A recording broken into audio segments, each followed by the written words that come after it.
C'est l'histoire d'Anderson, un homme de 50 ans, connu dans sa petite ville de l'ouest du Cameroun pour sa nature dépravée et ses manigances douteuses. Il n'était pas intéressé par la vie spirituelle, ni par la valeur que prenait l'Église. Il vivait pour lui-même, méprisant tout ce qui révélait de l'ordre du divin. Anderson passait souvent son temps avec un groupe d'amis partageant les mêmes idées, se moquant des croyants, ridiculisant leurs efforts pour vivre une vie pure. Dans leur discussion un jour, ils décidaient de prouver que l'Évangile n'était qu'un mensonge, une faiblesse que les gens utilisaient pour masquer leur incapacité à affronter la réalité de la vie. Un nom revenait souvent dans ces conversations, Myra, sœur Myra, comme on l'appelait à l'église, était une jeune fille de 20 ans, d'une beauté frappante et d'une foi inébranlable. Depuis son plus jeune âge, elle avait dédié sa vie à l'Éternel, serviable, humble et toujours prête à aider. Elle s'était fait un nom dans sa congrégation, l'Église évangélique du Cameroun. Que ce soit dans les réunions de prière ou des campagnes d'évangélisation, Myra rayonnait d'une sagesse et d'un charisme qui dépassait son âge. Les fidèles l'admiraient et elle était souvent un exemple pour les jeunes de son église. Elle avait un cœur pur et une passion pour la parole de Dieu. L'église organisait souvent des campagnes d'évangélisation dans la rue et Myra, en tant que membre active, faisait partie de l'équipe chargée de prêcher l'évangile.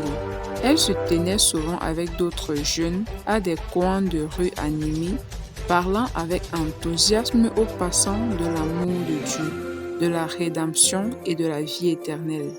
Elle n'avait pas peur des moqueries ou des insultes, car elle savait que son travail était important, que sa mission avait un but plus élevé. Elle croyait fermement que chaque âme pouvait être sauvée si elle acceptait la parole de Dieu. Son zèle et sa foi touchaient profondément ceux qui prenaient le temps de l'écouter. C'est lors d'une de ces campagnes d'évangélisation qu'Anderson remarqua Myra pour la première fois. Il fut tout d'abord attiré par sa beauté, mais très vite, une idée perverse germa dans son esprit.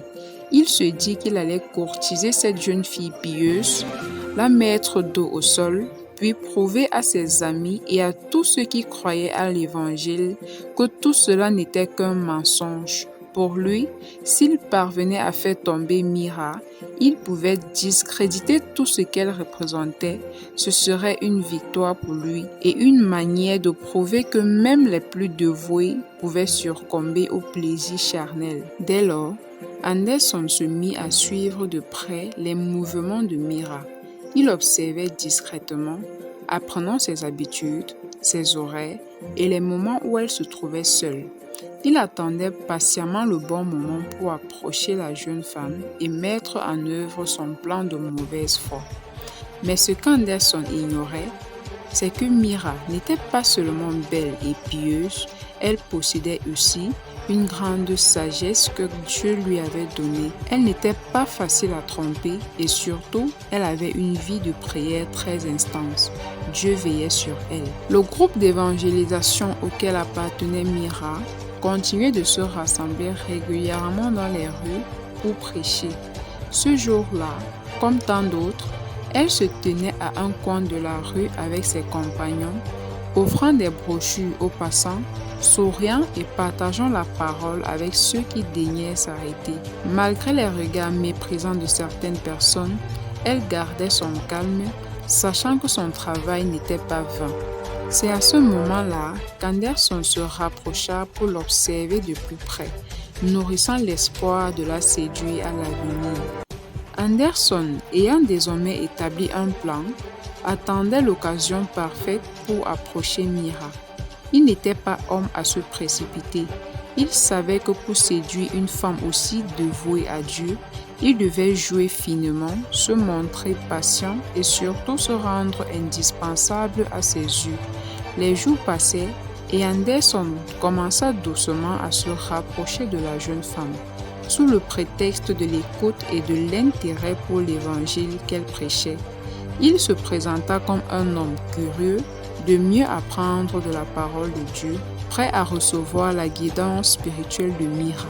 Mira, pleine de compassion pour ceux qui cherchaient la voie de l'Éternel, accueillit Anderson avec bienveillance, comme elle le faisait avec tous ceux qui montraient de l'intérêt pour l'Évangile. Elle ne voyait en lui qu'une âme égarée, quelqu'un qui avait besoin de la lumière et de la vérité. Chaque jour après l'évangélisation, Anderson restait un peu plus longtemps pour discuter avec elle. Il posait des questions, montrant une curiosité sincère pour le message de la rédemption. Et Mira lui répondait toujours avec douceur, prenant le temps de lui expliquer les principes fondamentaux de la foi chrétienne. Cependant, Mira n'était pas naïve. Bien qu'elle ne soupçonnait pas les réelles intentions d'Anderson, elle sentait que quelque chose n'était pas tout à fait honnête dans son attitude. Son esprit de discernement, affûté par de nombreuses heures de prière, lui disait de rester prudente. Mais Anderson était rusé. Il ne montrait rien d'anormal et se comportait toujours comme une personne remplie de galanterie, attentif et respectueux. Il savait que pour atteindre son but, il devait gagner la confiance totale de Mira. Pendant ce temps, Brigitte, la sœur cadette d'Anderson, suivait de loin les agissements de son frère. Brigitte était une jeune femme de 20 ans, qui avait grandi sous l'ombre protectrice de son frère. Anderson avait toujours été la figure d'autorité dans leur famille, prenant soin d'elle avec amour. Bien que Brigitte respectât profondément son frère, elle savait qu'il avait des tendances destructrices et que sa manière de vivre n'était pas toujours morale. Cependant, elle ne pouvait imaginer jusqu'où il serait prêt à aller pour satisfaire ses désirs égoïstes. Un soir, alors qu'Anderson sortait de l'une de ses longues conversations avec Mira, Brigitte l'aborda. Elle avait remarqué l'intérêt soudain de son frère pour la jeune évangéliste et ne comprenait pas pourquoi il passait tant de temps avec elle. Anderson mentit sans hésiter. Il lui dit qu'il avait découvert une nouvelle foi, qu'il se rapprochait de Dieu et qu'il envisageait même de rejoindre l'Église. Brigitte, toujours méfiante, hocha la tête, mais ne posa pas plus de questions. Après tout, si son frère trouvait enfin la foi, cela ne pouvait être que bénéfique pour lui. Mais dans le secret, Anderson avait décidé que le moment était venu d'agir. Il avait planifié de faire tomber Mira, de la séduire et de faire qu'elle s'éloigne de sa foi. Pourtant, ce que ni lui ni personne ne savait, c'est que Dieu avait d'autres plans. La protection divine entourait Mira, et bien que la jeune femme n'ait pas conscience du piège qui se renfermait sur elle, Dieu veilla attentivement sur sa servante fidèle. Un jour, alors qu'Anderson s'apprêtait à mettre son plan à exécution, quelque chose d'inattendu se produisit. Il avait invité Mira à une réunion privée, prétextant qu'il avait des questions profondes sur la foi et qu'il préférait en discuter loin des regards curieux. Mira, bien que réticente à se trouver seule avec lui, accepta. Elle croyait fermement que chaque occasion de partager la parole de Dieu était une grâce de sauver une âme.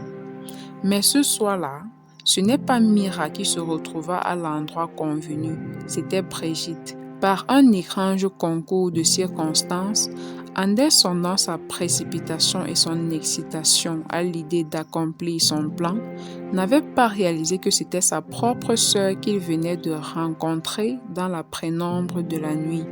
Brigitte, qui ignorait toutes les intentions de son frère, se laissa emporter par le moment.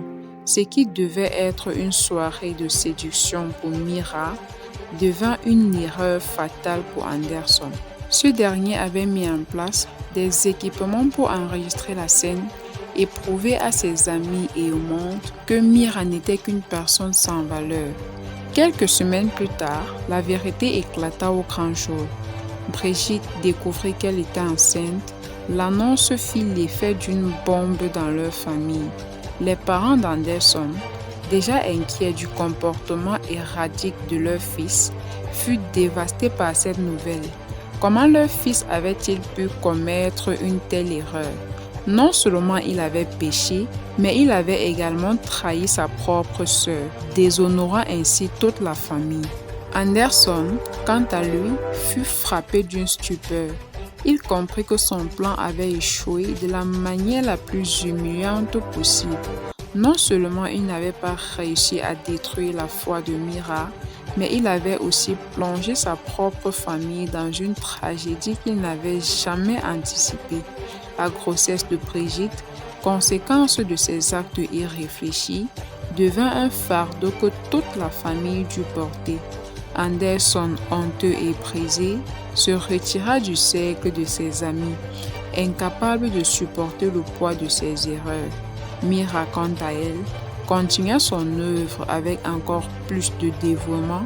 Elle n'apprit jamais ce qui s'était réellement passé, mais elle ressentit dans son cœur que Dieu l'avait protégée d'une manière miraculeuse.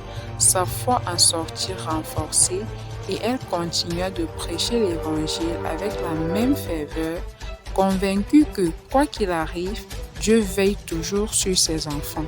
Ainsi, ce qui avait commencé comme une tentative de destruction de la foi se termina par un triomphe silencieux de l'Évangile.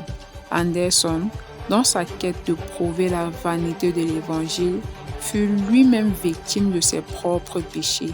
Il comprit alors que l'amour de Dieu ne pouvait être ni manipulé ni détruit et que la foi véritable, celle qui habitait Mira, était une force que rien ne pouvait ébranler.